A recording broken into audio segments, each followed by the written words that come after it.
saudar você, meu irmão, você, minha irmã, com a graça e a paz de nosso Senhor e Salvador Jesus Cristo. Eu sou o pastor Edson de Faria, da denominação Batista, filiado à Convenção Batista Brasileira. Quero convidar você a estar se filiando, se inscrevendo em nosso canal no YouTube, Mãos de Deus em Ação, onde nós vamos procurar, de uma forma bem objetiva, transmitir a palavra de Deus de maneira clara, bem simples, mas de maneira verdadeira. Na sua inscrição, não hesite em perguntar alguma dúvida que você tenha relativa a algum texto que você leu na palavra de Deus. Nós vamos procurar estar explicando aquilo que você, porventura, não entendeu. Nós vamos pensar juntos hoje sobre Jesus, nosso majestoso advogado. Eu quero compartilhar com você o que está na primeira carta de João, capítulo 2, versículos 1 e 2, e que na minha versão diz o seguinte: Filhinhos meus, estas coisas vos escrevo para que não pequeis. Se todavia alguém pecar, temos advogado junto ao Pai, Jesus Cristo, o justo. E ele é a propiciação pelos nossos pecados, e não pelos nossos pecados só, mas ainda pelos pecados do mundo inteiro. Estamos diante de um texto pequeno, mas de grande importância para a nossa vida cristã. No batismo, nós declaramos que morremos para o velho homem, mas fomos ressuscitados para andar em verdade de vida. Com essa resolução e determinação, acompanhadas de amor, decidimos deixar a vida de pecado e começar a viver em total obediência ao Senhor. Entretanto, nos deparamos com uma dura realidade. A luta que nós temos e que nós enfrentamos em nosso dia a dia. Pode-se dizer que é uma batalha espiritual. A carne contra o espírito. Como disse Paulo, lá em Romanos, capítulo 7, versos 15 a 19, que ele colocou o seguinte, de forma bem resumida: porque nem mesmo compreendo o meu próprio modo de agir, pois não faço o que prefiro, e sim o que detesto. Porque não faço o bem que prefiro, mas o mal que não quero, esse faço. O fato é que, mesmo sendo salvos, nós lutamos contra a antiga natureza, a natureza adâmica, que ainda está viva e ativa em nosso viver. Porque essa natureza está viva, nós ainda pecamos. E o pecado nos faz separarmos de Deus. Somos salvos, mas ainda pecamos. O que fazer? Como nos relacionar corretamente com Deus? E como tratar com o pecado? Como vencê-lo? Esses dois versos que nós lemos nos mostram o que Deus proporcionou para nós. E por isso devemos dar toda a atenção a eles, pois Jesus nos é apresentado de maneira singular. No entanto, no eterno plano salvífico, Jesus é nosso insuperável e majestoso advogado. Nesses versos, nós encontramos 5 verdades sobre Jesus. De modo insuperável, ele é nosso advogado. A primeira verdade que nós encontramos é que Jesus quer que o cristão tenha o alvo de não pecar. João, nessa carta, no versículo 1, na parte A, ele vai dizer assim: Filhinhos meus, estas coisas vos escrevo para que não pequeis. Jesus inicia a sua declaração com essa expressão, filhinhos meus. Ele estava tratando com todo carinho aqueles leitores que estavam lendo aquela carta, filhinhos meus. Ele vai dizer, vos escrevo para que não pequeis.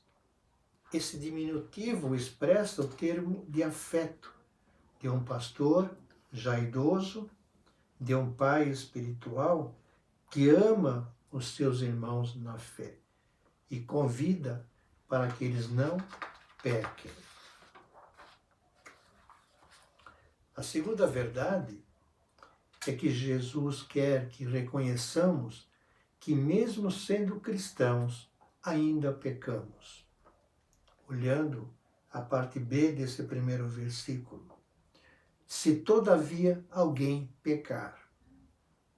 João aqui não quer dizer que está dando licença para pecar, mas sim que se alguém pecar, porque nós somos humanos, nós podemos confessar os nossos pecados, pois Jesus é fiel e justo para nos perdoar.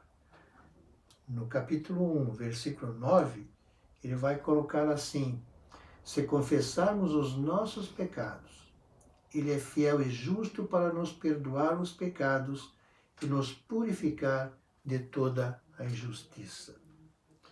João está se referindo aos pecadores ocasionais. Como cristãos, como salvos, não estamos isentos de pecar, não. Por isto, nós temos uma fragilidade. E nessa nossa fragilidade nós podemos cair, sim, podemos pecar, por causa do engano e da malícia de Satanás. Quando ele usa o plural, vos escrevo, ele demonstra que todos nós estamos expostos a esse perigo, o perigo de pecar. Na realidade, a realidade cristã é essa. Mesmo sendo cristãos, mesmo sendo salvos, temos que vigiar, porque nós podemos pecar. Por isso que a Bíblia diz, vigiai e orai. A terceira verdade é que Jesus quer que saibamos que podemos recorrer a Ele quando pecamos. Na parte C desse versículo, primeiro do capítulo 2. Se todavia alguém pecar, temos um advogado junto ao Pai, Jesus Cristo, o justo. Isso tem um significado especial. O Pai, ao levantar Jesus dos mortos e colocá-lo à sua direita, aceitou toda a intercessão que Ele está fazendo por nós, toda a defesa de Jesus a nosso favor. Por isso que Ele é nosso advogado. Assim, as acusações do inimigo são completamente vazias.